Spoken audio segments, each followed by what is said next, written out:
When it's time to begin, it's on the Rewind Around with John Pollock and waiting. The 18 that makes sense of these things we see in the ring every week on TV. It's Rewind Around for Monday night. Download it Tuesday morning from the Post Wrestling site. It's Rewind Around for Monday night on USA Now on the John and Wade Take the Mic.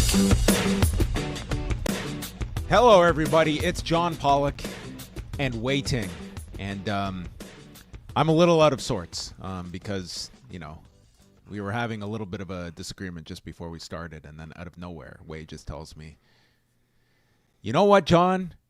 The fact is you're just not good enough. And I thought right in advance of our anniversary next month, I thought that was a lot of tension that has been building. But unfortunately, you and I will not be getting any award nominations for what we saw tonight involving one Kofi Kingston and Xavier Woods. Yes.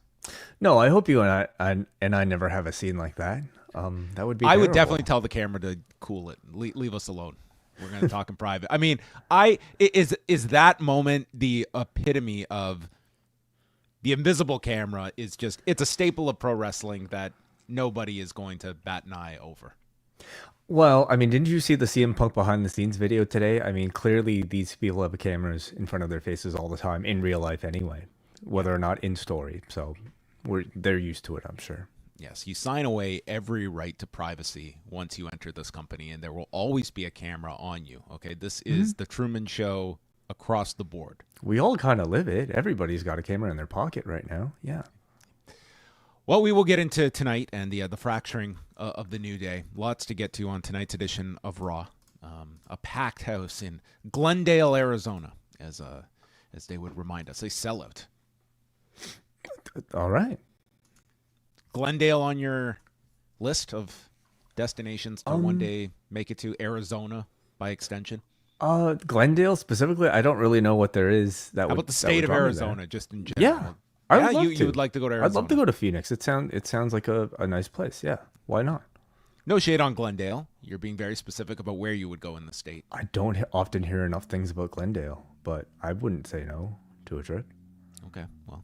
That sounds like you're trying to get me to throw some shade on Glendale. I'm not at all. I'm just asking. You were the one that diverted. You said, I would love to go to Arizona, but Glendale, you seemed a little like, let's go to the Mecca of Arizona, okay? I think you're projecting a little there, but okay. All right. Well, onto the news front we go. Actually, before we do that, I will alert everyone to a bonus double shot that you may have gotten in your feed today on the Post Wrestling Cafe, as Way and I spent about 40 minutes chatting about Sunday's Bloodsport 12 event, headlined by Josh Barnett and MVP, and Josh Barnett giving a very spirited speech. All right, this was not quite Paul Heyman level, but Josh was certainly giving it his best here, at least giving Scott D'Amore a run for his money at the end of this show. But 10 matches on the show, and yes, we talk about MVP and Josh Barnett. We discuss the Speedball Mike Bailey Josh Alexander match, but really it is David, the Machine, Modzmanashvili of Georgia. That is truly the focus of our attention and the reason we did a whole bonus show to talk about this man entering professional wrestling, a former Olympic silver medalist. And I know what you're going to say. Wait a minute. If you're an Olympic silver medalist, you don't become a former Olympic silver medalist. Oh, yes, you do. Because, in fact, once you give those drug samples, they can always be tested. And those medals, they can always be revoked. But this man has found his calling, and it was at Josh Barnett's Bloodsport. Yeah. For people watching, it's the man on the right here. Thank you for making us aware of which one it was. But yeah, and he had a tremendous opponent here in Matt Makowski. But this was, the guy got please come back chants at the end. Yeah, I mean, John, the opposite of what the IOC was chanting. As far as I know, I don't think they test at GCW, but whatever. Like, I mean, this was a tremendous I think performance from this guy in his very first professional wrestling match. But I mean, we don't really just talk about that. For me, Bloodsport is just something that no matter how busy we are with our wrestling schedules, I still make time for, and that's because it offers something so different in the wrestling landscape. And I also think it's very obvious that other promotions and every wrestler kind of understands that, because this is also a show that features talents from WWE, AEW, and TNA all under the same card. So it continues to be, I think, a pretty special event. And we'll be talking about, people like Carmen Petrovic and Charlie Dempsey and Miles Bourne from NXT, how they looked under a Bloodsport umbrella. Marina Shafir wrestling on the show. The former Xia Li, Lei Ying Li, having a match against Masha Slamovich. So a lot of really interesting things to talk about. Yes, and you will get myself and Way also breaking down the technical application of mother's milk. Yes, excellent. Which she totally stole that name from Way back in his tournament days. That's actually what he used to call his finisher. Oh, yes, of course. Yeah. Okay. All right, we move on over to several news items. We're going to start off with Conor McGregor. Off the top, I really highly recommend for people that are following this story and want a really good kind of dissertation of it. Luke Thomas over at Morning Combat and his own YouTube channel did this hour-long interview with this reporter with News Talk in Ireland. He's also he's a very well-known crime reporter. He also does a podcast, Inside the Crime. They did a whole podcast covering the trial. His name is Frank Graney. And he spoke about, he was in the court day after day, and even listening to this Way, and I had been following this pretty closely, there were details in this that I was hearing, just from the different reporters, there's little details you hear.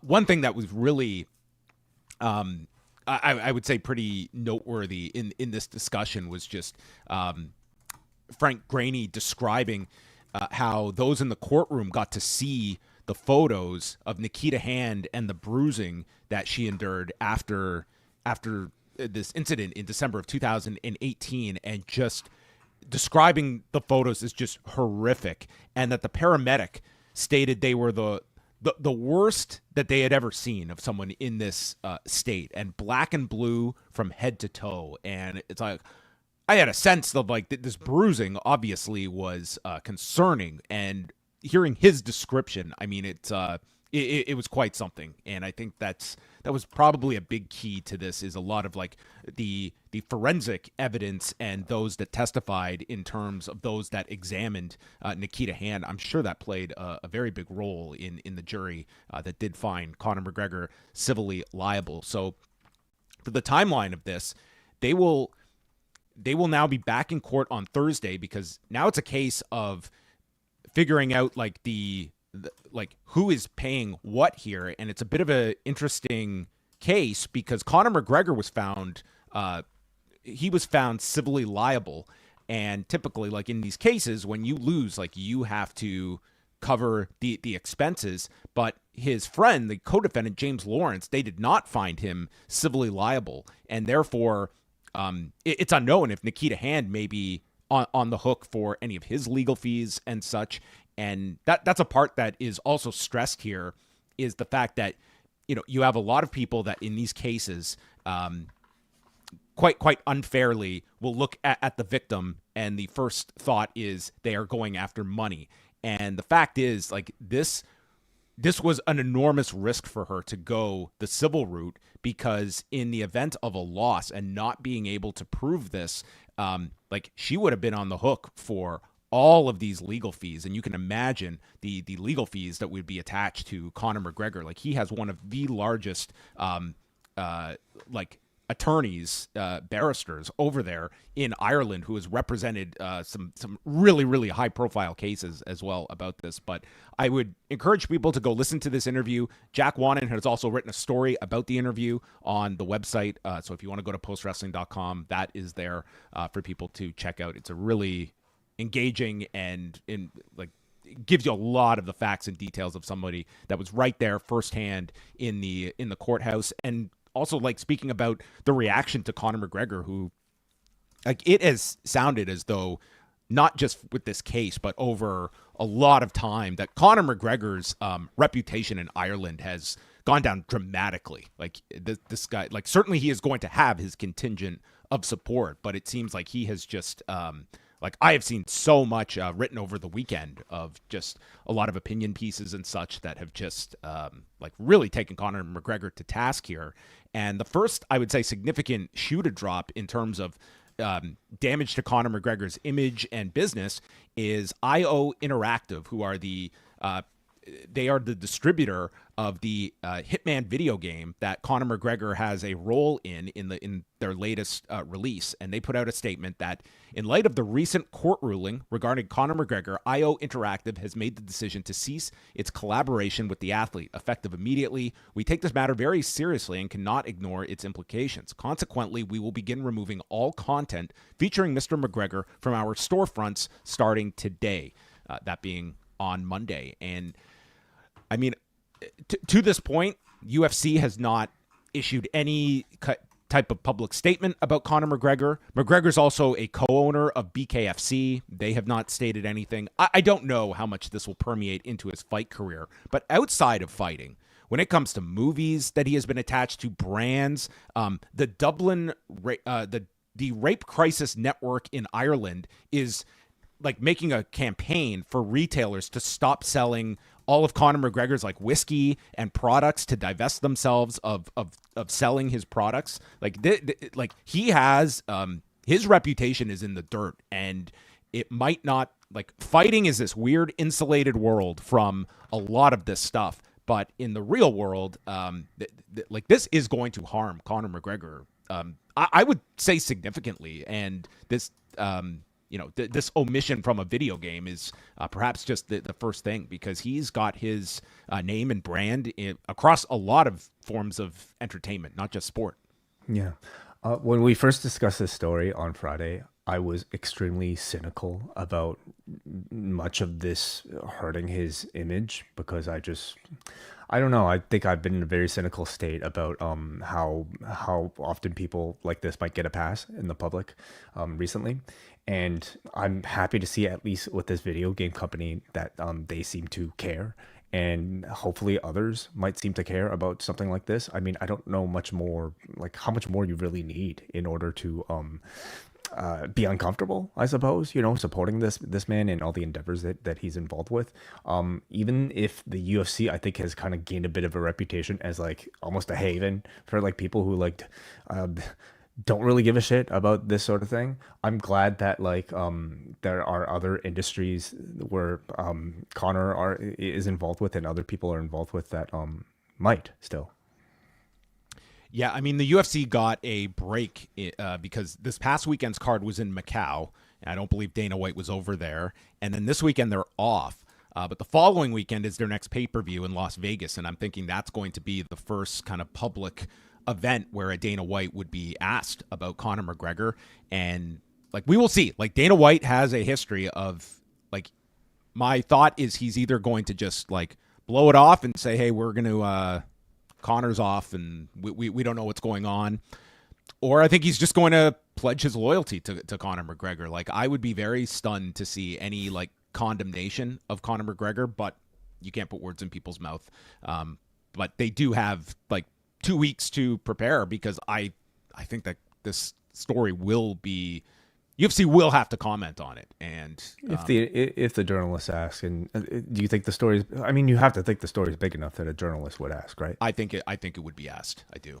Yeah. Conor McGregor did. So he had a weekend of posting and deleting messages online. His last message that he put up sometime this afternoon on X was that, quote, "People want to hear from me. I needed time. I know I made mistakes. 6 years ago, I should have never responded to her outreaches. I should have shut the party down. I should never have stepped out on the woman I love the most in the world. That's all on me. As much as I regret it, everything that happened that night was consensual, and all the witnesses present swore to that under oath. I have instructed my legal team to appeal the decision. I can't go back, and I will move forward. I am beyond grateful to my family, friends, and supporters all over the world who have stayed by my side. That's it. No more. Getting back to the gym. The fight game awaits."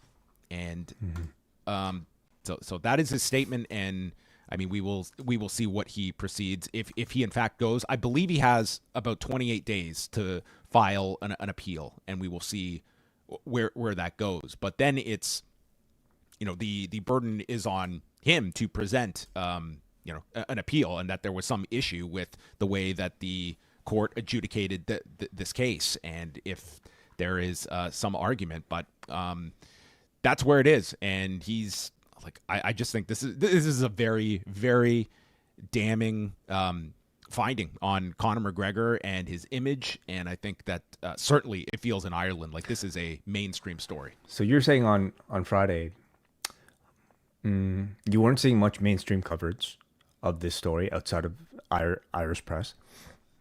Has that changed on Monday? I've seen more of it. I wouldn't say this has been like a sweeping story in the U.S., but I mean, the big outlets are covering it because... Is it growing? I think so. Yes, I do. And the fact that you have like a major company like with a pretty popular game dropping him. I mean, now you have like a business aspect to this, that some of these outlets are going to more focus on the business side rather than the gritty details of what is of what was presented in court. But now you have like a business story attached to it as well. That I can see other places, like just throwing out like an example, like a sports business journal. Now that like opens up an outlet that looks at, how this harms the UFC, how this harms, Conor McGregor.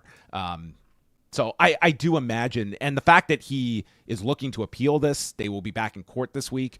I mean, I think there's a lot of attention on it, and like the Irish press have gone like very hard on Conor McGregor, and I don't think he did himself any favors with kind of his responses over the weekend and deleting messages and such, and just seemed to be, posting out of anger and frustration, and that was, struck a lot of people as just a real sour note on top of everything else before you even get to that. So that is the latest on Conor McGregor. We'll go to a more easier topic, I guess, to break down. The Continental Classic, we got the announcements of the participants going into the tournament that kicks off on Wednesday in Chicago. So like last year, we have the Gold League and the Blue League. The Gold League will be represented by Will Ospreay alongside Juice Robinson, Brody King, Ricochet, Claudio Castagnoli, and Darby Allin. So this will mean, we'll talk about this block first. This will include first-time matches Ospreay will have with Brody King and with Darby Allin, which Will Ospreay and Darby Allin is going to... I mean, every match in here, like you have Ospreay in the tournament, and that is, I think, from the moment he signed, was looking at this being the ultimate showcase of Will Ospreay with all these different components. Like you get a rematch with Ricochet, you get Ospreay and Claudio that happened on TV a while back. I mean, even Ospreay and Juice, like this. It looks like a really entertaining block. I don't know what more to say about it other than that. But anything that stands out in the Gold League for you? In the Gold, to me, like of the two, Gold League is probably what I'm more excited about, primarily because I'm getting Will Ospreay matches with all of these guys. Ospreay versus Allen is like it's a major match. That's a pay-per-view level match. The rematch of Ospreay and Ricochet, this time I have to think like maybe the tournament is, I guess, known for not having interference, so I guess they have that too. Maybe they could do the draw again, but after you already did it, yeah. But Ospreay, Castagnoli, Ospreay, like honestly, Ospreay and anybody is going to Darby be and Brody a big draw. Again. Yep. I mean, yep. Yeah. And Darby and Claudio, you'll do that rematch after last week, and like Darby should get his win back in this tournament, I would think. Yeah. Especially because this would suggest he is not getting this title match at World's End. Sure. Yeah. But it looks fantastic.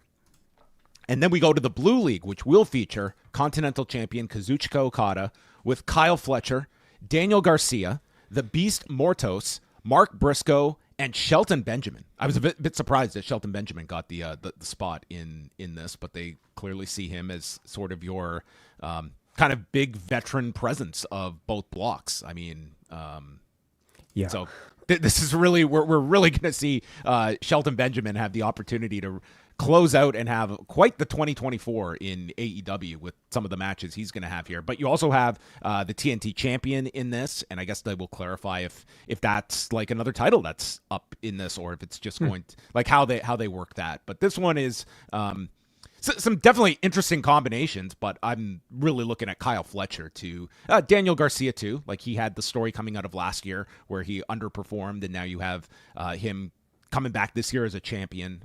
But Fletcher is the one that's riding such a big hot streak, and the tournament's built around Okada. Fletcher coming out of Saturday suddenly feels like he's maybe a prime candidate to win the entire thing, or at the very least somebody that you should really be paying attention to, because he's probably going to have an incredible 2025.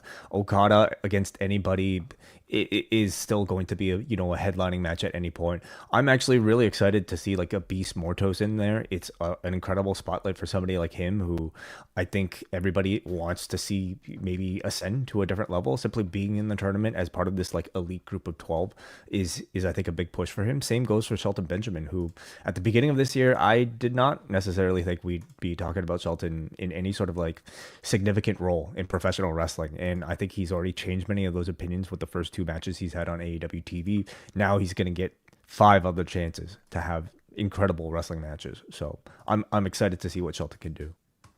Was there anyone that jumped out that you were like, first of all, I do think you kind of need a storyline. Like Jay White is coming off these 2 big wins against Hangman Page, and one would suggest that Jay White not being in, that he would be figured into whatever Jon Moxley is doing at World's End. But just from a logic standpoint, he would be an omission. I mean, has the Continental Classic established itself as like the top 12 period in the company? It hasn't necessarily, right? Like they haven't really disclosed like why somebody's in the tournament or why they aren't. So I don't necessarily ask those questions, because you can keep asking those questions. Why isn't Well, we talked about it on Saturday. Like, what do you see being the World's End main event? Now, looking at the way they ended the pay-per-view, Darby is tied up with this. Like, right. We had Hangman Page involved, we had Jay White involved, we had Christian running in as well. Like, from a logic standpoint, like there really is no logic for Hangman Page to somehow be involved in a title match coming off these losses to Jay White. Like, Jay White is kind of positioned as your guy that should be getting this title shot, and Christian's got a title shot. He really doesn't need to be wrestling for one. And maybe it's Jay White. Yeah. I after that segment on Saturday, John, at the very end of the show, I mean, we could have like 10 other twists and turns between now and World's End, so they could really justify anybody, I think. All right. Well, it starts off on Wednesday. I don't think they have not announced any of the tournament matches yet for Wednesday, but it'll be happening over Dynamites and Collisions over the next month. There will also be a tournament match, probably the finals at World's End, and then the finals are January 5th at the Tokyo Dome. Bryan Danielson was on the Nikki and Brie show. They were able to book him. He was on with wife Brie, and Way, I know that I don't know if you're a regular weekly listener of the Nikki and Brie show. I am subscribed to it, and I might click to see if what the guests are, what the topic is, but yeah, I do subscribe to the podcast. Okay, I listened to like 20 minutes of this today. I did not listen to the whole thing. There was only so much like gardening chat I had time for today, but actually it was about their chicken coop. Oh, I'm sorry. They're raising chickens now. Yeah. Okay. Well, there you go. And the chicken farmer population in AEW, perhaps an original series with Mark Briscoe. But yeah, he did talk about. It sounds as he said, we don't know what is going to happen with my neck, and it seemed to be the indication is that neck surgery is coming for him, and it seems like he is in the mental state of he's not quite divorced from pro wrestling yet, but made the note that I was very cautious not to say retirement, although he did clarify I did use that word leading into the Swerve match, but not since, and that he was only leaving full time. And yeah, kind of just talked about kind of life at home where you don't have a return date that you're working towards and being home for Thanksgiving and spending a lot more time with his kids, but that he still is waking up in the middle of the night with ideas for pro wrestling. He loves pro wrestling, and he's not labeling, his career as being over yet, which it just seems to be like he's in that transitional period. And I don't even know if he's done any interviews since I don't think he's done any interviews since the Moxley match, but yeah, she got the exclusive somehow. Yeah. It's good to know he survived the suffocation. Oh yeah, that's true. Yes. What was the storyline? His brain will never be the same. Is that what Excalibur said? Something to that extent. Well, how did he sound on this? Did he sounded fine, at least, but we can't really tell, of course, through the magic of podcasting editing. But yeah. It sounds like his retirement is entirely contingent on what his neck is like after the surgery that he has, right? Obviously, I think if given the chance, he probably wants to continue to wrestle, but we don't know, and I don't think he knows yet either. So we await those results. Until that time, I thought it was really heartwarming to hear that this guy, feels satisfied with his career to some level, at least, compared to the first time that he had to leave, and that he can now enjoy family life. He can enjoy raising chickens and spending more time taking care of his kids. It sounds like he's living the dream, at least, temporarily. It's also interesting to maybe hear him struggle a little bit. And when I say struggle, it's not like the first retirement, but struggling with finding a source of pushing out his creativity. And I think there is some chatter about how no matter what he finds, he's sure it'll annoy Brie a lot. And then you'll also have a bit of chat about whose responsibility it is to actually clean up the chicken shit, and it's usually anyway. You got to listen to the podcast. It's great. Well, I rely on you for lost details like that. Over the weekend, we spoke about this a bit on the show. We won't go over too much, but the People versus GCW card, that is GCW's return to the Hammerstein Ballroom. WrestleTix, their latest figure is 681 tickets that they have out. Last time they did just over 2,000, and we do have now the first rollout of match announcements with Violence is Forever, Dominic Garrini and Kevin Koo, who had a match together at Bloodsport, defending the tag titles against Cole Radrick and Alec Price. There will be a GCW Ultraviolent title DLC match, downloadable content, and that will feature John Wayne Murdoch, Drew Parker, Brandon Kirk, Matt Tremont, and two others. So you're going to get your wild death match on this card, which was kind of one of the complaints of the last Hammerstein show. El Hijo del Vikingo against Sidney Akeem, and an open challenge issued by Josh Barnett. And they're also certainly hinting towards Alley Catch being involved in the GCW title scene with champion Mance Warner and probably maybe Effie in some form or fashion. But that was... And Ricky Starks? Ricky Starks, yeah, he was the big arrival at Dream On Saturday as well. So I could certainly see him being, someone featured on this show as well. And as we said today, it does feel like they are trying to take all these different flavors of GCW, like your Bloodsport portion, your big high-flying spectacular with Vikingo and Sidney Akeem, your deathmatch component, like taking all these different things and kind of remedying the criticisms of the 2022 show. Yeah. The pressure's on them. We talked earlier on our Bloodsport. That was a soundbite. About what they should reach in order to at least achieve the perception that this show is a success. And I think you and I both agreed maybe the 1,500 range, perhaps. So the pressure's on them to make some big announcements, to drive up hype in these last few weeks to try to sell some of those tickets. Yeah, so it's 681 tickets out, and the three shows that AEW is running coming up December 20th through 22nd, the WrestleTix updated figures, 918 tickets out for Final Battle, 1,023 for Collision, and 1,190 for Dynamite. So it's not as though Dynamite even was the instant sellout at Hammerstein. I have to think those three shows, it is going to make it tougher for GCW when they're running, a month earlier, and GCW. Brett Lauderdale has suggested as much. Yes. I mean, he's come out and said that. I understand that frustration. And, he's brought up the fact that, in some of these deals, you have 30-day exclusive windows. if that wasn't negotiated in the deal, like it's unfortunate that they're running so close to you, but they're. Yeah. So I do think though it presents an opportunity for GCW to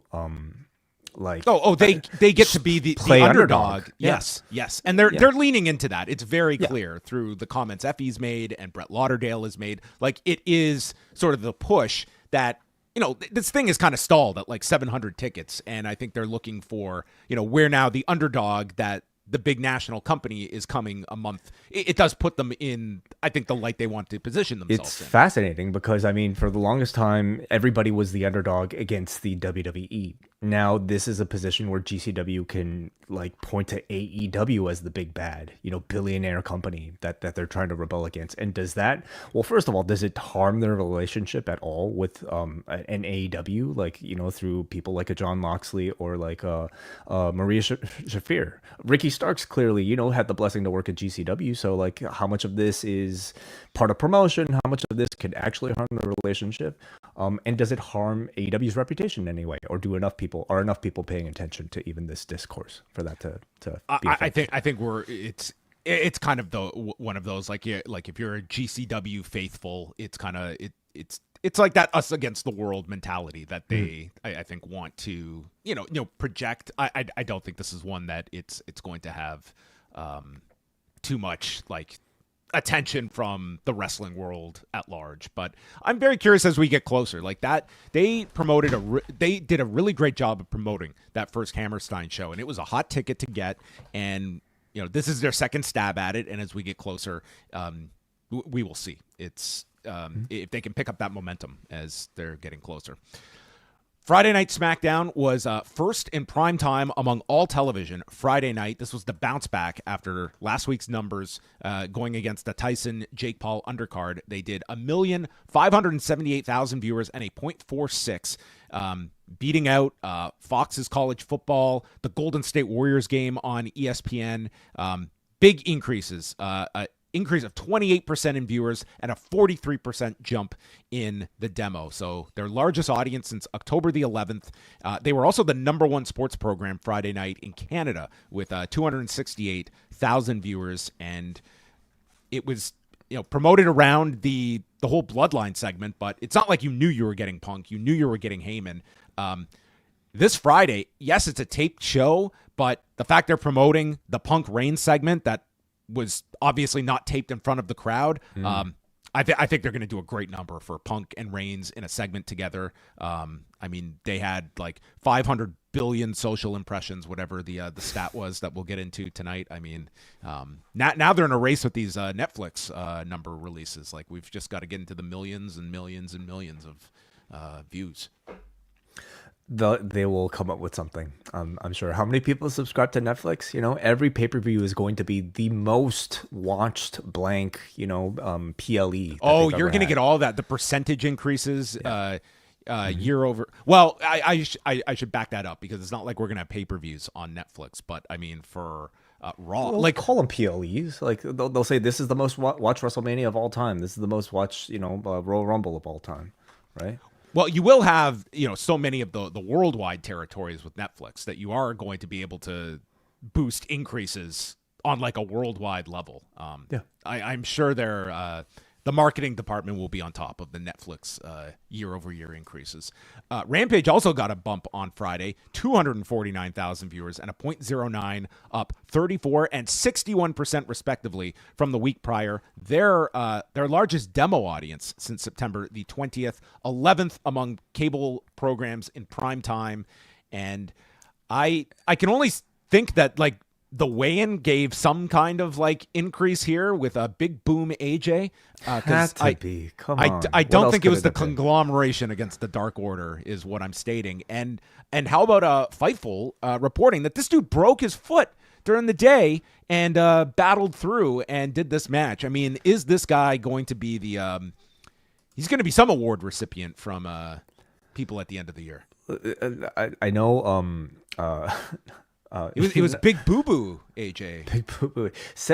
But Tony Khan, buy the rights to the U2 song right now. Give this guy a beautiful day comeback video. Okay, the world at this point, I can really, I almost have to assume this guy's going to come back in some form or fashion.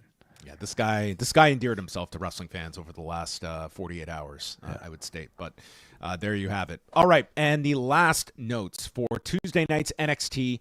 In qualifying matches for the Iron Survivor Challenge, Julia takes on Kalani Jordan and Ethan Page faces Axiom. Fallon Henley defending the North American Championship against Tatum Paxley, and Tony D'Angelo defending the North American title against Shawn Spears. You know how confusing this is going to be when the main roster, too, we're going to have 2 Intercontinental title matches on a show and 2 United States title matches on a show with 2 North American title matches on an NXT. I mean, that's just where things are going. We'll figure it out.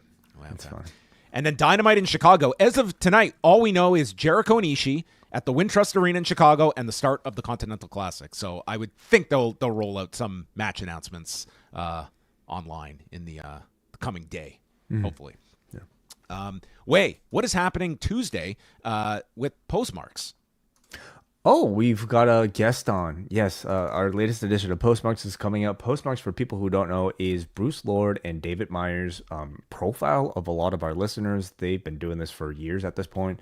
They're free to listen to on the Post Wrestling Cafe feed. So just simply go to postwrestlingcafe.com and you can actually sign up as a free member, and we'll occasionally drop bonus shows for you guys. And Postmarks is one of those monthly shows. This month's guest is Easy Cleghorn, who many of you may not have heard of, but he is somebody who I guess I've been made aware of through just some online interactions. He happens to be visually impaired, and we get to hear maybe the perspective of a wrestling fan who can't necessarily watch wrestling, but is able to consume it and happens to be a fan of our show. So I'm sure it'll be an interesting podcast that'll be out tomorrow on the Post Wrestling Cafe feed.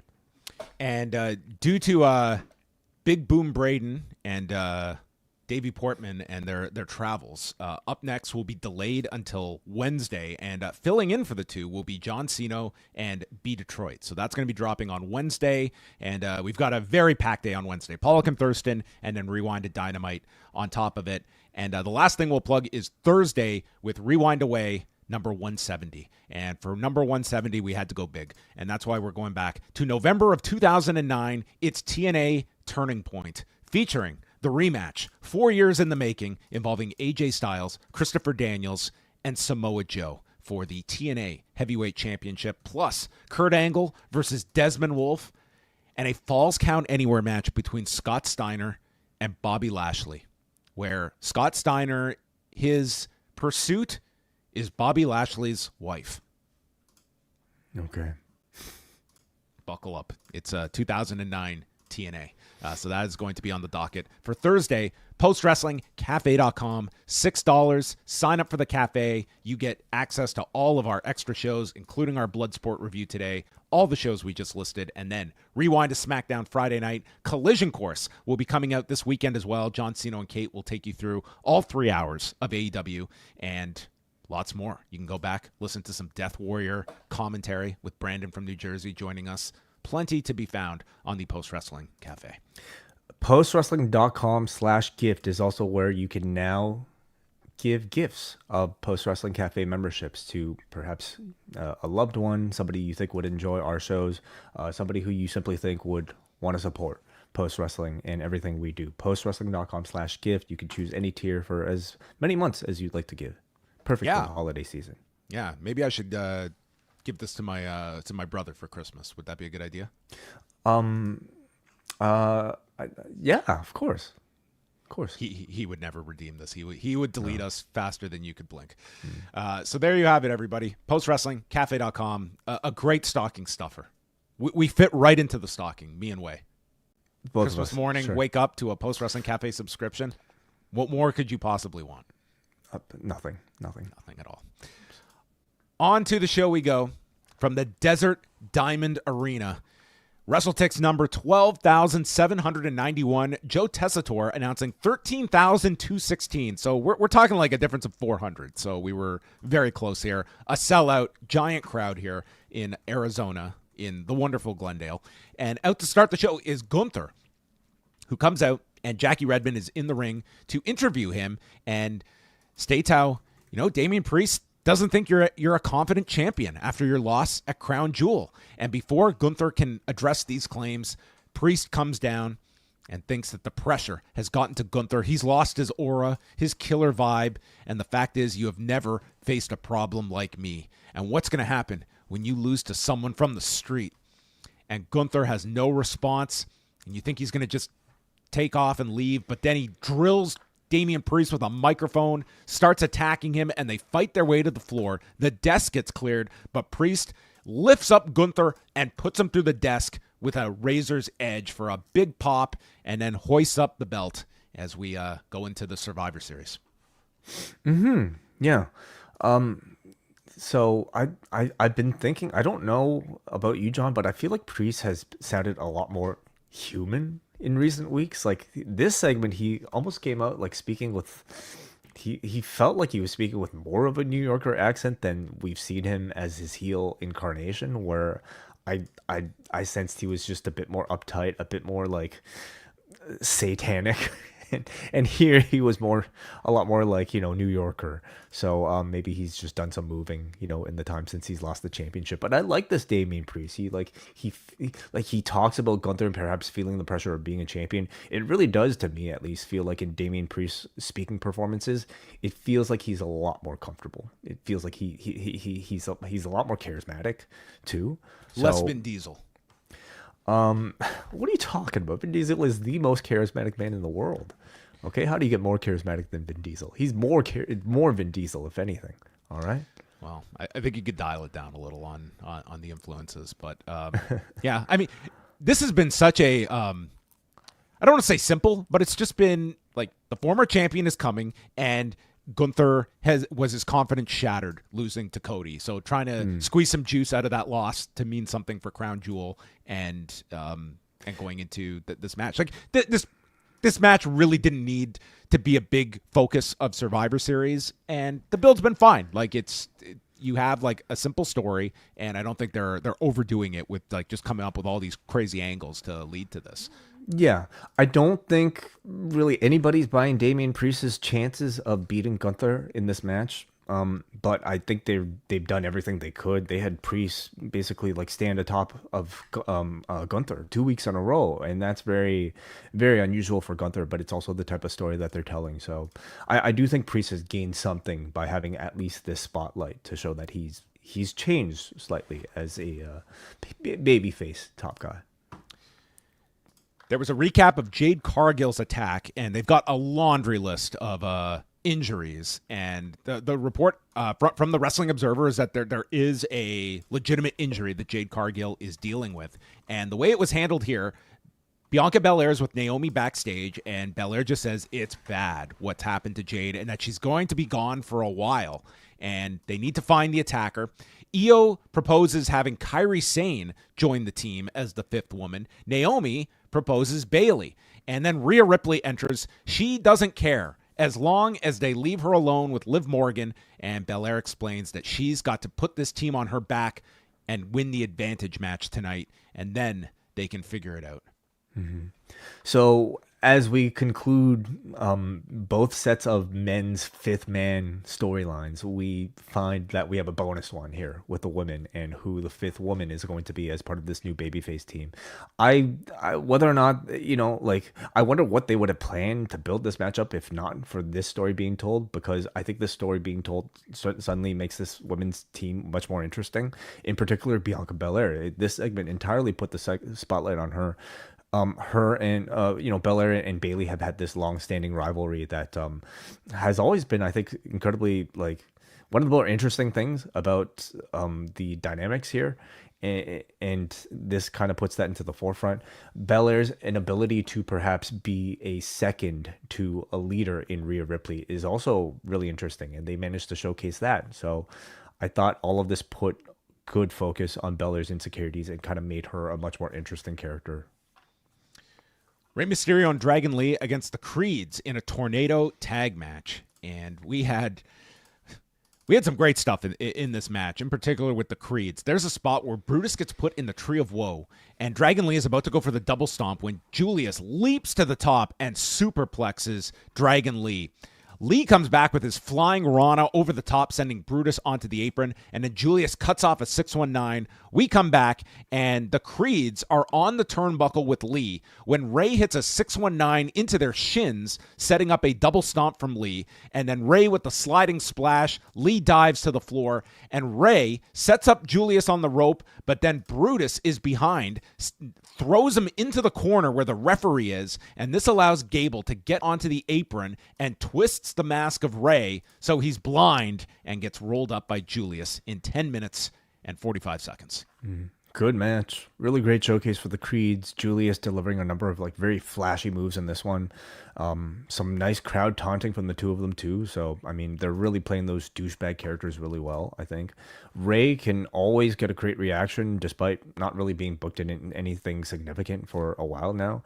So, good match. We'll see if this is leading to something bigger for, what is it? Sorry, what are they called now? American Made? Mask versus hair, and Chad Gable can continue his transformation into Kurt Angle. Wow. Okay.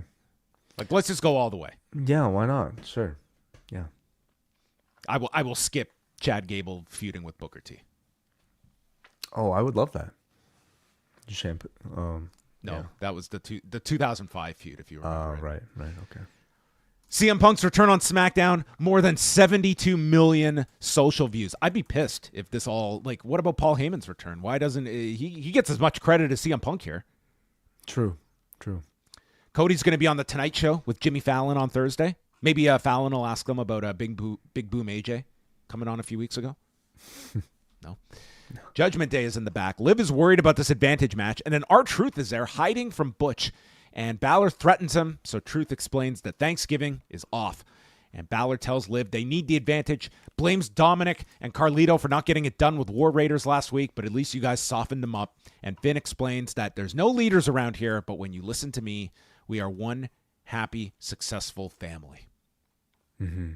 So there are no leaders, but when everyone listens to Finn, they are successful. So he's the leader who says he isn't the leader. Yeah, I don't know how successful this unit has been post Damian Priest in storyline. They certainly get a lot less segments on TV.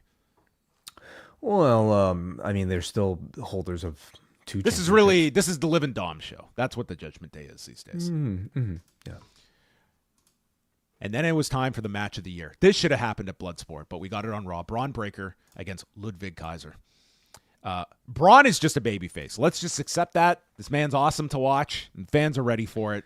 And he worked this match like a babyface, and he was tremendous. Well, he was up against Ludwig Kaiser, who's an actual heel. Braun has kind of existed in a bit of a tweener role, depending on who he's facing, but he was definitely a babyface tonight. So Braun starts the match by kneeling in the corner, and then he turns and just sprints at Kaiser, and then suplex him. And he runs these ropes, and he's going at a crazy speed as he takes this guy's head off with a clothesline. Kaiser manages to poke him in the eye, takes a gut buster, and then Ludwig Kaiser goes to the floor, and he staggers by the desk. And Braun is on the other side of the ring, and he picks up speed. And this guy runs so goddamn fast into the table, and this man had a death wish. It's like, it's me versus the table. I could not imagine building up this amount of speed knowing that I'm going to run full force into this. He not only hit this table, he went for the corner of this table. It's like, puncture my lung. That's my purpose here. This was insane. I watched this 4 times. Wrestlers are incredibly insane. This guy's ascending to another level of it. I mean, this guy could be their Darby. Oh man, that's a pretty high bar. So Kaiser logically is in control after this table spot, and Braun fights back. The fans are cheering him. He hits his no hands Frankensteiner. The straps come down, but the spear gets stopped with an enziguri. And then as Kaiser is sent to the floor, Sheamus runs down, attacking Kaiser for the DQ, and we get a massive pull apart with the 3, and Adam Pearce making this a triple threat for the Survivor Series. And this should just be a great match on Saturday. Let these 3 go out there and just go wild for 12 minutes. Yeah. I'm looking forward to it. You know, I feel like we all saw this coming after the DQ last week. This built to the 3-way, gets Kaiser up in the IC title level mix. And do you see either of them having a chance of, either Sheamus or Kaiser, having a chance of dethroning Braun? I'll say no. No, I don't think so. No, I don't think so yet. Braun's still building up steam. But I think what you could do is have Braun dispose of Kaiser, and you still have the Braun-Sheamus match to go to for a Saturday night's main event or TV, and build up another Sheamus title challenge. And at that point, like, maybe the next Sheamus title challenge should be the time you're like putting. I don't think so. I don't he think needs Sheamus to win it, but maybe it's somewhere in the foreseeable future. I don't think Sheamus needs to win the IC title until he's ready to actually end his career. Like, that should be that's his final story, you know? The only thing he hasn't Cena, accomplished. Tanahashi, Meiko Satomura, and Sheamus. They all bid farewell. So I can't handle it. Kathy Kelly spoke with the Usos and Sami Zayn, and they were shocked about CM Punk. We were ready to die for this, 4-on-5. And Zayn explains how Punk is a complicated guy, and he's had his issues with people, including Reigns, but the two are going to sit down and talk this Friday. And when Sami questions if they can trust him, Jimmy explains that Heyman told them that we can trust him, and that was that. And it's going to be Jay against Jacob Fatu in the Advantage match, which, again, it was taped. We'll avoid revealing results, but that's happening Friday. Mm-hmm. It seems to suggest that they're taking this too easily, and that, like, Sammy should be the one that we should actually be believing, and that obviously some tensions will arise between the team members on Friday. Did you see the people just dissecting that scene, and Paul Heyman giving a wink to Jimmy Uso? And I mean, people are just really. What are they saying? I haven't really looked into it. No. Were there QR codes involved? Well, it's like what did the red shirt mean? What did the wink mean? Well, what are they suggesting? What's really at play here? That you're gonna get some kind of Heyman turn or Jimmy turn, or I mean, there's a million theories out there. Let's see. Let's find out.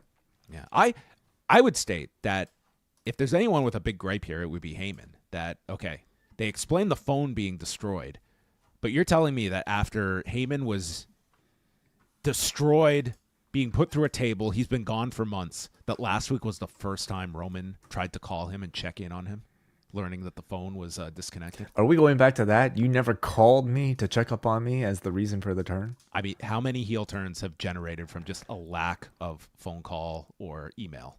I mean, that has brought down... That was the end of Drew and Sheamus's friendship. Mm-hmm, mm-hmm. So, always call people. Yes. Yeah, you always got to call them. Finn Balor and JD McDonagh defended the tag titles against War Raiders that they've been building up for several weeks. And this was our Joe Tessitore date reminder. Wade, didn't they win the tag titles on June 24th? It's the end of November. This is only their second title defense. Which means great news for Jade Cargill. She could be out for months and not have to defend these tag titles. They kind of have set that precedent, haven't they? You know, This is pretty ridiculous when you really look at it. I couldn't believe this. I was like... It sounds right. It sounds about right. Yeah. According to Cage Match, it's true. I mean, they've had like dark match and like I guess live event title defenses, but those don't really count. On top of that, they've actually lost like several matches as a tag team here. Really? They've lost to Jay and Sammy. All right, in a non-title match. Like that was the match that we thought. Right? Oh, yeah. They're gonna like do Jay and Sammy going for the championship. Never happened. Then they lost to Jay and Damian Priest. And that was a title shot that never came to fruition either. So maybe Jay's kicking and screaming. He doesn't want to go backwards in his career. He's avoiding these title shots. Yeah. So Ivar hits a cannonball off the apron. We go to break. Judgment Day has the advantage, and they just cut the ring off with Eric for the longest time. He's trying to get to the ropes.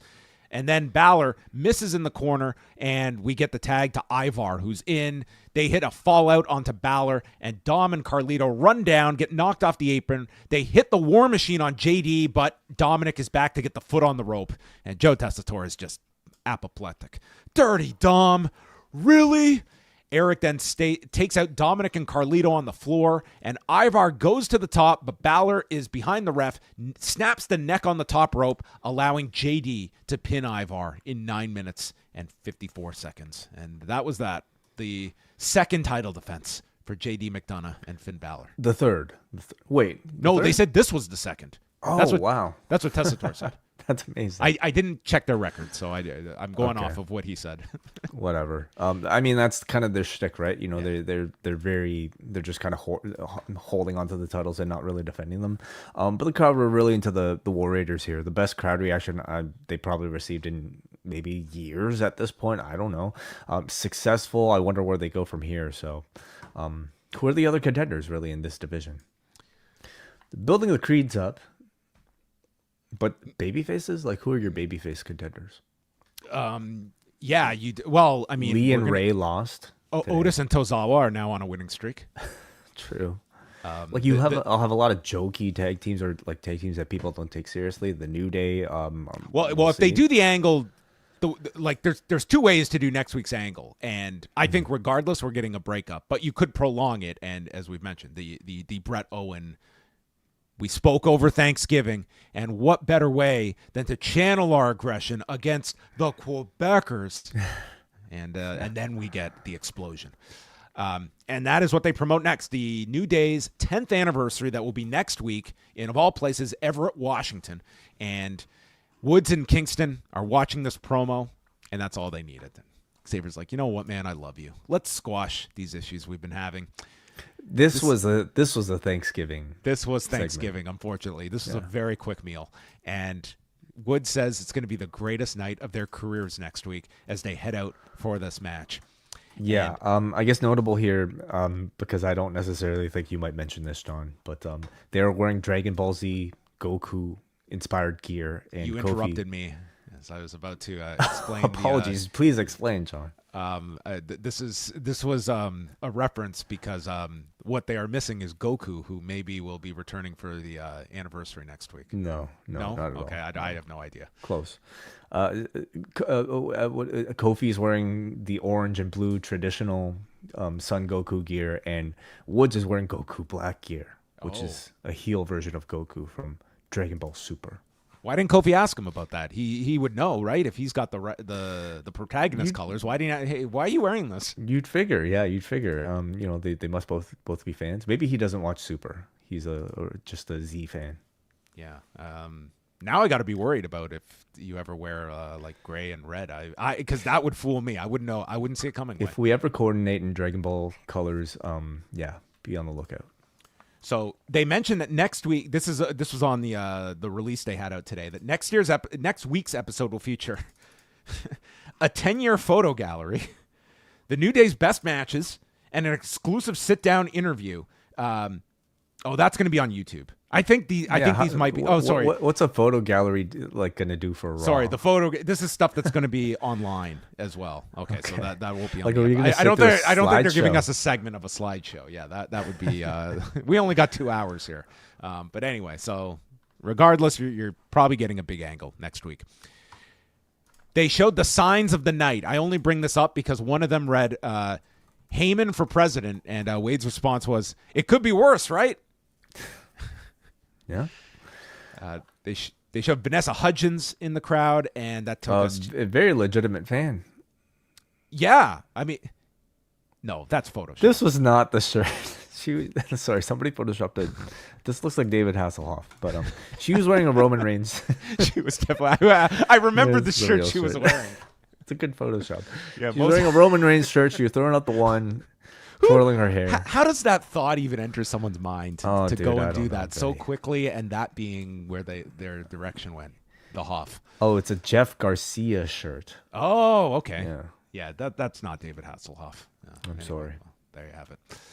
New Day against Otis and Akira Tozawa. So after this wonderful promo aired, Woods and Kofi, they can't argue over who's going to start. Kofi's in the ring, so Woods immediately tags himself in and gets... Because of the wasted time, Otis runs them over, hits a caterpillar on Kofi, and then Tozawa comes off the top with his big senton and pins Woods in 1:07. And this is... The fact that it was Tozawa getting the pin is You perfect. had to make this the most humiliating loss. A 60-second loss to Tozawa. Like you had to do it to necessitate what was to come. The lowest rung guy on the active like Raw roster getting like as far as I remember, like the only pin. Like how often when was the last time Akira Tozawa got a pinfall? I think someone said Otis hasn't had a win since like last year on NXT or something like that. At least on television or something. Double check that. But what we got after this highlight of the show. They're arguing as they leave the ring. And they're just walking to the back, and you think this is just their normal argument, and then we'll cut to the next scene. No, the camera follows them to the back. This would have driven Tony Khan insane. And Woods starts yelling at Kofi, telling him, run the damn play. You just can't listen. You think you're bigger than everyone else. And we follow them, and now Woods is turning up the volume. He says, you're wrestling like garbage, Kofi. Kingston explains, I've been helping you.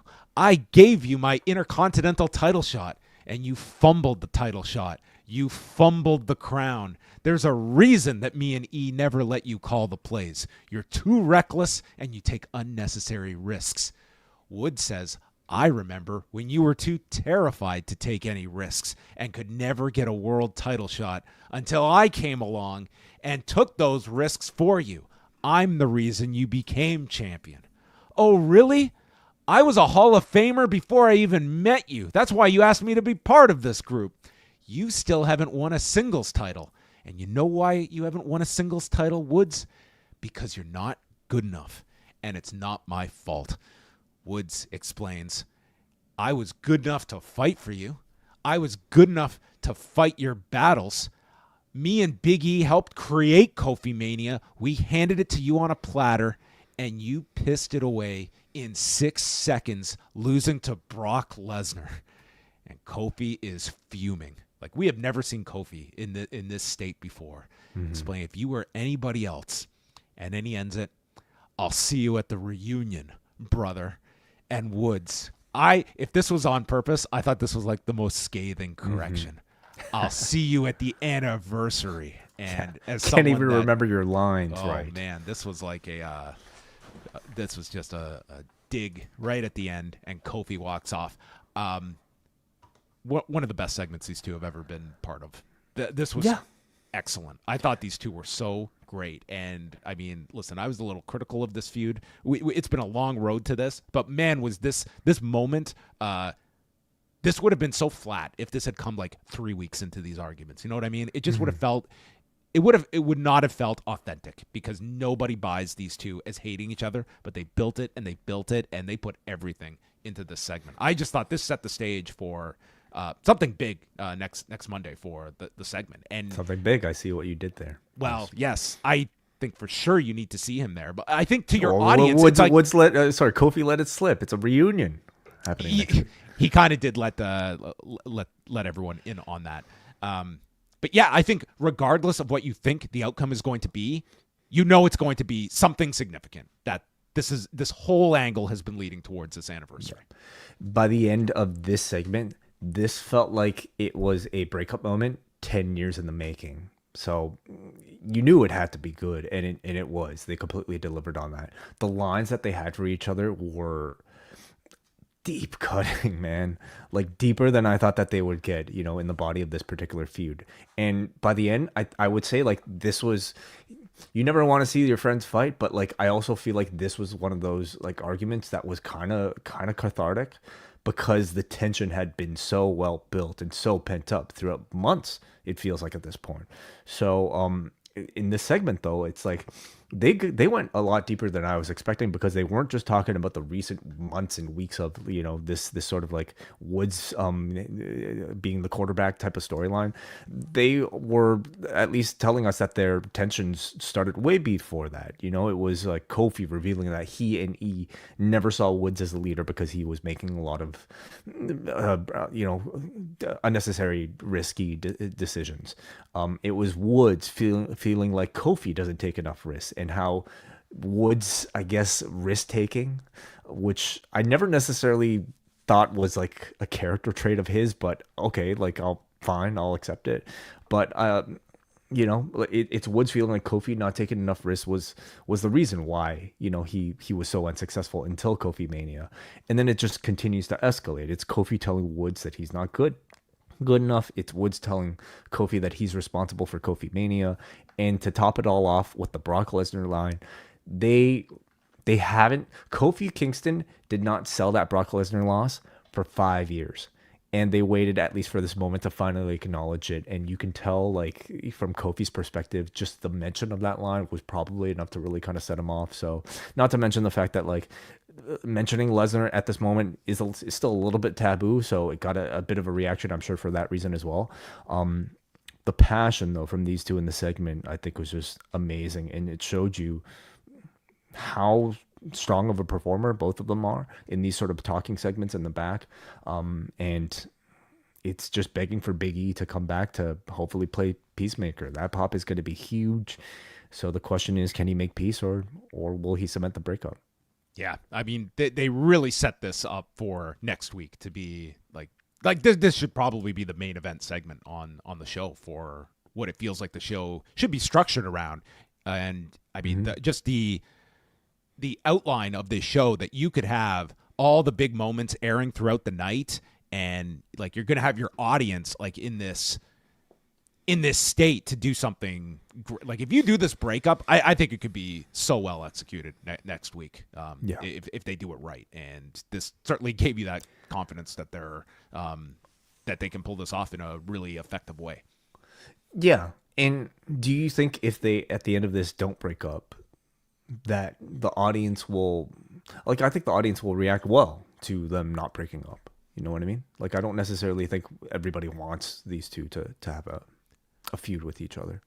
I think especially after this segment, it will almost feel as though we're dipping our toe into like the most interesting Xavier Woods and Kofi have been in so long that to take it away would almost feel like it's not exploring an evolution for these characters. They did so great in this lead up and tonight that it would almost feel like they are it's just like you're not advancing the story if you have the happy reunion type of story. Because in the end, if they get back together, what are they going to go for? Another tag team title? They've told that story enough, and it's just not as interesting as both of them feuding with each other, and then maybe eventually one of them going for a singles championship. Then we go to the final testament, and the Miz arrives. This Karrion Kross, take a victory lap. You were right about everything. Okay, as he says, Chaka, it's another one for the Karrion Kross record. He was totally right about Kofi and Woods, wasn't he? He nailed it. Nailed it. So the Miz comes in warning them that the Wyatts are here, but they didn't see the Miz. So now Karrion has the idea that we can play our own games, but Scarlett, you stay here. And they leave the room, and not 5 seconds later, Scarlett looks into the mirror, and we are taken back to the Ultimate Warrior in WCW, where she sees Nikki Cross in the reflection of the mirror as we go to commercial break. An unfortunate commercial break. I hope that this camera operator stepped in here, but I don't think he did. Invisible camera in this case. Yeah. And then when we come back, the final testament, they are searching for the Wyatts. They spent 3 minutes and 30 seconds during the commercial break searching for them, gave up, came back. They run into Butch, who is looking for R-Truth, the feud no one is asking for updates on. And they return to the locker room. Scarlett is freaking out as we read on the mirror, everyone has something to lose. Mm-hmm. So what does that mean? That means everybody could be threatened. When is the 1 year anniversary of the final testament? Well, you got to wait for 10. All right. Okay. And that's when Paul Ellering will have his big return. Little E. Sure. They also promoted the CM Punk behind the scenes video that they put up on YouTube. Profile as everyone's, as Punk got to the arena and signed that contract, the first thing he signed over, that privacy. And they had a camera on this guy, and they waited a year to put this footage out. This was him arriving at the Allstate Arena at the conclusion of the WarGames match, and he's surrounded by Bruce Pritchard, William Regal, his pal, Paul Levesque. Interestingly, Stephanie McMahon also there at Gorilla. And this was after her last resignation from the company. And there she was at Gorilla. And then going out, getting the big pop, and then being embraced by members of the match and the locker room afterward. It was a cool video that they put up.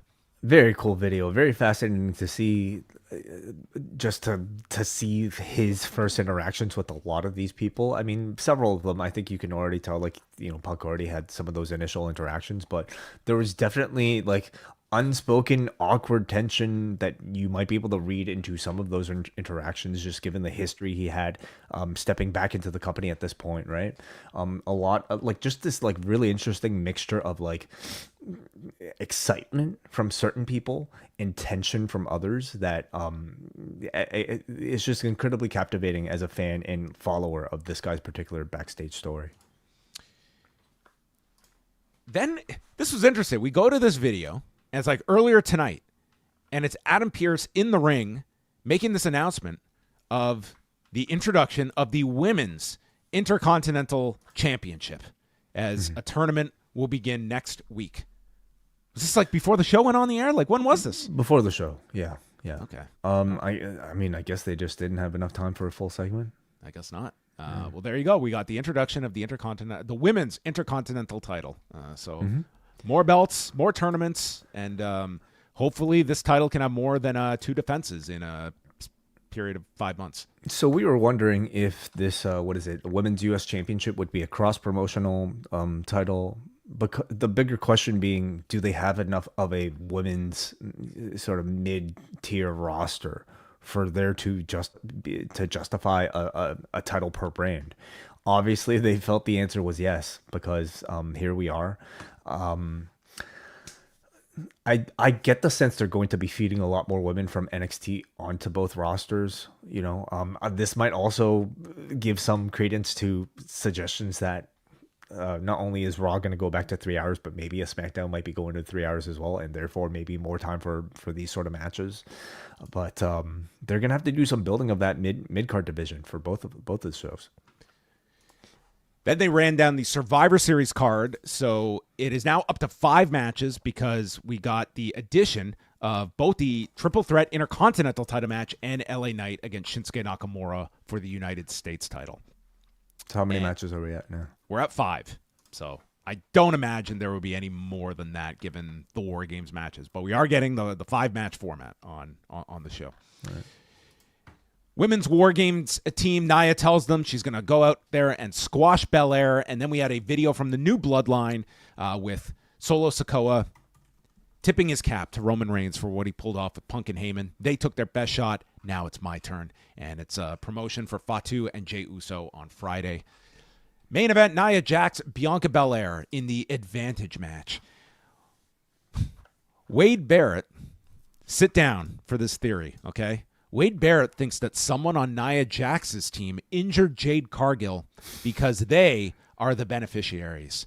And I just could not help but wonder how many cold cases might be solved if Wade Barrett had chosen a different vocation. Somebody needs to point out the obvious, okay? Sometimes have 5 suspects because they benefited from this. That is the only options we can have. What did Dawkins say? Sometimes the snake likes to crawl in the grass, whatever he said. All right. Wade had quite some lines on this show. Nia hit a leg drop off the second turnbuckle, only gets a 2 count, and then she's trying for the Annihilator and is stopped on the buckle. And as Belair suplexes her off, the turnbuckle pad gets ripped off. So you knew that was going to pay dividends. Belair tries for the KOD, can't lift her, and then takes an avalanche into the exposed buckle. And Jax takes her to the floor, clears the desk, and puts her through the desk with a Samoan drop. And she's waiting for the count-out victory. She goes to pose on the turnbuckle that she had just rammed Bianca in when Bayley appears, yanks Nia's leg, sending her face into the exposed buckle, and Belair just regenerates to full power, runs to the top for a 450 splash, and pins Nia Jax, and then shares a smile with Bayley, who will be your 5th woman in the WarGames match. So you assume.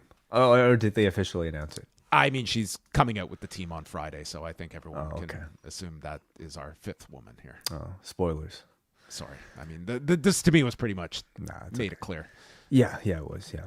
So, I felt like, given the circumstances, they did a good enough job of building to it. I do feel like this, like with all the WarGames reunions, this felt like it could have been told throughout like weeks of storytelling with Bianca and Belair finally warming up to each other through moments. All I had to do was like yank some woman's leg. That was a lot easier than all the other ways I was trying to make amends. Yeah, I also do feel like Belair's reactions in this match, especially in these moments, were almost a little too overreacted and too obvious. Like, oh my God, I can't believe you helped me. Oh, they now also I like had you. like 20 seconds after to finish this. It like they were racing to the finish here. That I feel I think both had to speed things up because they went right to the limit. Yeah. They had to tell a quick story in a short amount of time. Ideally, there'd be more time to it. But overall, I thought they turned this unfortunate injury into like good fodder for this episode of Raw. I would say tonight's Raw, I guess, I don't think this had like the spark that Friday show had. But nonetheless, I think they built up the WarGames matches pretty effectively this year as well. Gunther and Priest is just a very straightforward title match, but I don't have any complaints about that program. And specific to this show, I really did enjoy, especially the Creeds on this show. I think Julius Creed is someone that I just see that guy. He's great being in a tag team. He should be in a tag team at the moment, but you can certainly see a lot for him.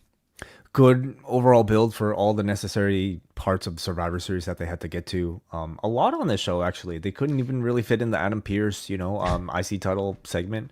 But the highlight of the show was the New Day segment. Yeah, that was excellent. that was the high point of the show. And I imagine, hopefully, if it's done well, it should be the high point next week as well. Mm-hmm. Yes. Hopefully not rushed with this final segment. Yeah, I mean, maybe Xavier will just shoot him a smile, and that's how we'll end the show next week, and him and Kofi will smile. All right, so there is Raw heading into the show this coming weekend. A reminder, Way and I will be live after the Survivor Series, and the show starts at 6 Eastern. I'm still guessing this one's going to go close to 4 hours. That's my impression. But if we're on at 10, I'm happy. So that's probably around the time we will be live. Free here on the Post Wrestling YouTube channel. Be so kind as to hit the subscribe button. But now we hand the show over to you for Super Chats and forum feedback. Hey, no Super Chats, but I want to thank Pterodactyl24 for becoming a new member of our YouTube channel. Pterodactyl. All 24 of them. I do usually recommend people sign up through Patreon if they want to get our bonus content because it's $2 cheaper on Patreon. But there are people that just prefer the YouTube system where they want video access permanently to all of our bonus content. So for those of you who choose to do that, you could sign up through our YouTube channel but just by clicking the join button on a desktop. All right, let's go to Saeed from Vancouver. John. An okay go-home show. It's going to be interesting next week for the New Day anniversary. One can hope that Big E can help fix the troubles brewing, but I think it explodes next week, especially after the intense segment tonight. I have this feeling that Naomi is behind the Jade attack, but who knows, and I have not seen any spoilers for SmackDown, but I think it's safe to say Bayley is the 5th member. Find it interesting keeping Kevin Owens off of the show as it's in Canada. Great chemistry between the two teams in the... Oh, yeah, we skipped over that on the news. We'll talk about that in a minute. But great chemistry between the two teams in the Lee and Ray versus American Made match. Fingers crossed I get to see Sheamus win the belt on Saturday. I'll be there live at Survivor Series if you guys would like a live recap from the show afterward, or for anyone available on Thursday, you can meet Chelsea Green for free at BC Place Gate C at the Survivor Series store and Io Sky on Friday. Okay, there's your WWE PR message right there. You can go meet Chelsea Green and Io Sky at the Survivor Series store. And yes, Saeed, have a good time. And if you want to post any feedback with a live perspective, we welcome it. Owens and Cody. That's right. So today they confirmed that would be Saturday night's main event on December 14th on Long Island. So yes, not happening on this show, which is really interesting that they're not promoting anything for Cody on this show this coming Saturday. They could have some involvement on the show potentially, but I mean, the show is like, they don't need to sell any more tickets, and they've got a really big hook with, Punk and Reigns. It doesn't need it. You don't have to have every last star, and the show's kind of sold at this point for most. Yeah, just because he's Canadian from Quebec, doesn't mean he needs to be on a show in Vancouver, I suppose. Is and if you're telling the story, why put him in that scenario where he's going to get a big babyface reaction. Like it's cool for that night and for that crowd, but you are telling a larger story, and that's not the. You don't want that reaction for Cody, and you don't want that reaction for Owens, and it is it tells you like that they are building the Saturday night's main event to be like we have that, and we have the U.S. title final announced so far, so it'll be a big show. But I don't rule out something backstage or something happening on the body of the 4-hour show, for instance. Yeah. All right. Up next, let's go to. Apologies, I gotta draw this up. Maybe why don't you go, John? We have Ani here who says, good episode of Raw. Some nice in-ring action between the LWO and American Made. Bron, Kaiser, and Belair Jax as well. The show flew by, as it does in the 2-hour era. New Day segment after the match was also very good. The story has been layered and told very well. Eager to see Big E on next week's episode. However, when this was the best weekly show for me, it had a mix of box office angles and in-ring work. All the big programs. However, when this was the best weekly show for... Okay, he's talking about when he enjoyed this show more. It had the mix. All the big programs are currently on SmackDown. I mean, certainly for this cycle, you do have like the Bloodline angle primarily being told over on SmackDown, including with like Sami Zayn kind of migrating to that show. So I do see that. And you've got Cody and Owens there. So it is kind of... For this pay-per-view cycle, it is... on Friday. But SmackDown was really lacking at that time, when all the big angles were happening on Raw. So I mean, for me, it just kind of comes down to like Roman Reigns, CM Punk, in this case on Raw, Drew McIntyre and CM Punk, as like the big difference factor. So maybe we're talking about whatever show CM Punk's on happens to be the big show. But I don't think the 2-hour Raws have been necessarily bad. I think they've just not been as good as maybe Raw has been prior to it. Let's go to... by the way, like Kofi did say reunion, okay? So why are we ruling out the return of Odyssey Jones? I mean, if you're going to bring all the members come back, all 4. I mean, how could you have a reunion without what? Maybe that's the heel turn is everyone thinks Big E is coming, and then Xavier brings the missing member of this reunion, and then Woods and Odyssey leave together. Oh, wow! I don't think that one's happening. All right, let's go to Muggin, who says, the decent show that got to the finish line for Vancouver, the New Day's impending implosion stole the episode. Either way, the 10th anniversary will evoke tears. The women's IC titles was as I expected. The design looks great as it blends the old and new. I bet the finals will be on the Netflix premiere. Gunther being insecure adds another dimension to his character as he tries to get his swagger back. Jade's exit from WarGames presents an opportunity for Bianca and Bayley to bury the hatchet. Look, this whodunit better not play it safe and use this as an excuse to rekindle this feud. I've had my fill of those two going back and forth. I have spoken. And then he slams the mic, and Brian picks up. Since Muggin broke his mic by slamming it, I'll keep my feedback brief. My favorite part of this episode, a tremendous segment between Kofi and Woods. The biggest heartbroken will be Big E's. Mm-hmm. What if these two come to blows and then we just cut? Are you talking about Kofi and Woods or Brian and Muggin? Both. Oh yeah, that could be. They could come to blows as well. But man, we just cut to the back and there's Big E waiting to come out with flowers, and we just see him in tears watching this. I think he needs a bigger role than that. Okay. Well. All right. Well, thank you everyone as always for your feedback and your thoughts on tonight's show. We are coming back on Wednesday.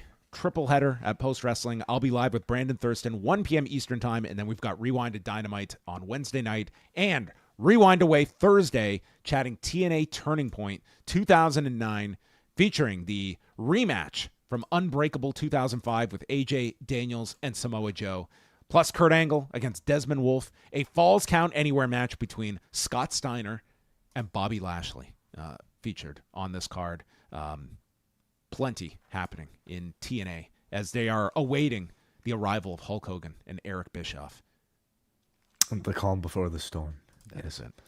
Okay, so we're going to sign off. Thanks to everyone for tuning in, and we will speak with you later this week.